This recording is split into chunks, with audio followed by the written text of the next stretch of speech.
Welcome to the Get Fit Guys, quick and dirty tips to slim down and shape up. My name is Ben Greenfield, I'm the Get Fit Guy, and in today's episode, you're going to get 5 healthy alternatives to playing Pokémon Go for either you or your kids.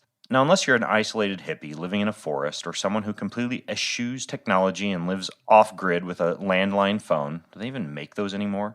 You've no doubt heard of the Pokemon Go craze sweeping the world. Pokemon Go is a free, location-based reality game for iOS and Android devices in which players use a mobile device's GPS to locate, capture, battle, and train tiny virtual creatures called Pokemon, who, thanks to the wonders of technology, appear on the screen as if they were in the same real-world location as the player. Now, I realized the extreme viral nature of this craze when I went for a bike ride on my local trail last week and discovered what had previously been a relatively forsaken fitness trail suddenly overtaken by random students, children, old men, families, and what seemed to be the entire population of the city walking around with their faces buried in a phone, oblivious to runners and cyclists on the trail. And as you can imagine, I was simultaneously intrigued and also annoyed. And of course, I've been repeatedly asked the question, do your kids play Pokemon Go? Well, in this episode, you'll discover the answer and get 3 healthy alternatives to Pokemon Go should you or your children decide to opt out of the great virtual hunt for cartoon characters. Now, I was recently reading the Salon.com article, The Dangers of Pokemon Go. Kids' brains are vulnerable to virtual and augmented reality.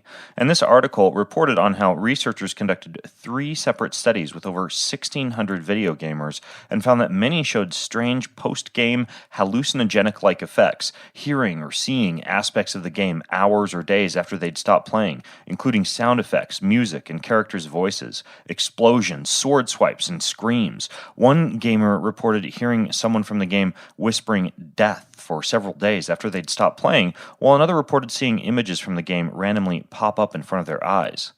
Well, the author of the article goes on to report that children who play Minecraft, which is another viral smartphone game, report seeing the real world in the cube shapes so prevalent in Minecraft, and young video gamers who have blurred reality with that of their game, including one teenager who had to be hospitalized for a month after suffering a version of psychosis following too many days of playing another popular game called World of Warcraft. Well, the author also describes how researchers at Tel Aviv University have published reports and cases of something called internet-related psychosis, in which constant immersion in screens produces, quote, psychotic phenomena, unquote.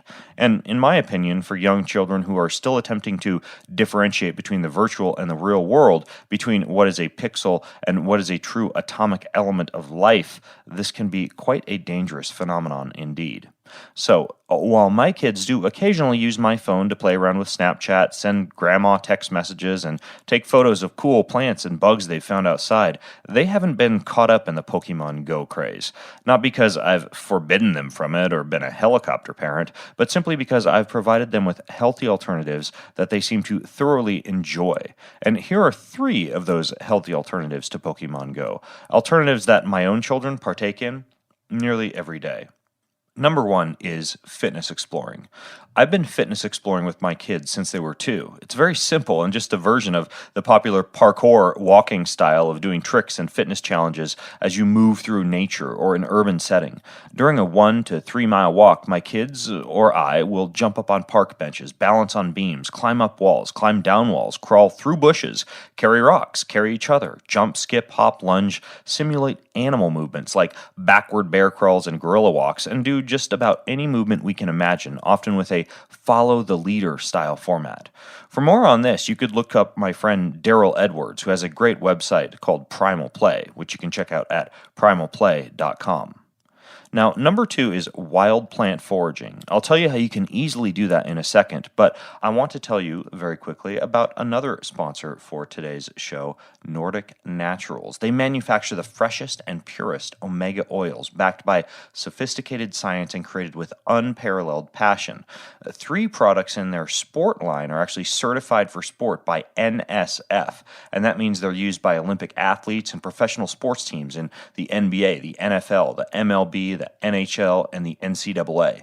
They've got their Ultimate Omega D3 Sport, which is a combination of omega-3 fatty acids and vitamin D3. They have their Ubiquinol Sport, which is for cardiovascular health, cellular energy production, and neutralization of free radicals. And then their Probiotic Sport, which doesn't even need to be refrigerated, making it perfect to throw in your gym bag and just go. So you can check them out at NordicNaturals.com. NordicNaturals.com and use promo code GETFIT to get 15% off of any order from NordicNaturals.com. Now, just the other day, I posted to my Instagram page over at Instagram.com/BenGreenfieldFitness a photo of a lovely fresh salad prepared in our kitchen with the caption, "This evening, the boys and I went out to the forest behind our house and harvested wild plants for a salad. We brought home nettle, wild mint, and plantain. Then we dressed it with avocado oil, raw honey, goat cheese, peaches, slivered almonds, sea salt, and black pepper. Perfect pairing for fish. Bon appetit." Well, both my children and I use a phone app called Flower Checker to take photographs of plants, roots, mushrooms, and other items we find in nature. On the other end of the app is a team of live botanists who help us to identify the edible and medicinal nature of the plant and figure out what to do with it. Not only is this a fantastic way to learn about nature, but you don't have to live in the sticks to engage in this activity. Instead, you'd be incredibly surprised at how much wilderness is present in the grass growing along the sidewalk or in a park, even in the most urban of settings. And then number 3 is battles. And I don't endorse an infatuation or encouragement of extreme violence in children, especially the type of violence seen in many popular video games. But I do like the idea of a bit of friendly competition every now and again. And so, in our garage closet, you'll find an assortment of paintball guns, soft Nerf weapons like bow and arrow, water guns, water balloons, capture the flag equipment, kickballs for dodgeball, and other items we can use to venture outside for a bit of friendly competition that's easily as fun and usually far more active than a video game, and perhaps more importantly, based on the research you learned about earlier, 100% non-pixelated.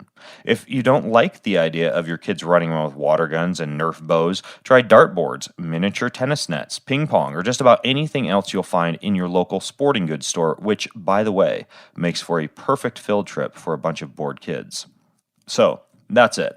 I'm not arguing that Pokémon Go is evil, unnecessary, or clinically proven in long-term research studies to be unhealthy, but I am indeed proposing that there may be a safe and healthy alternative that you or your child might be able to use for a greater good, and do a greater good than chasing a virtual cartoon character with head down buried in a phone.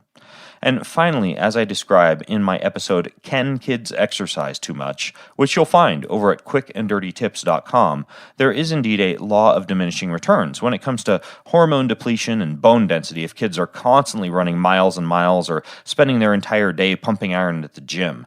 But from what I've observed, this isn't a huge problem for most families. And if it is for your family, then go check out that episode.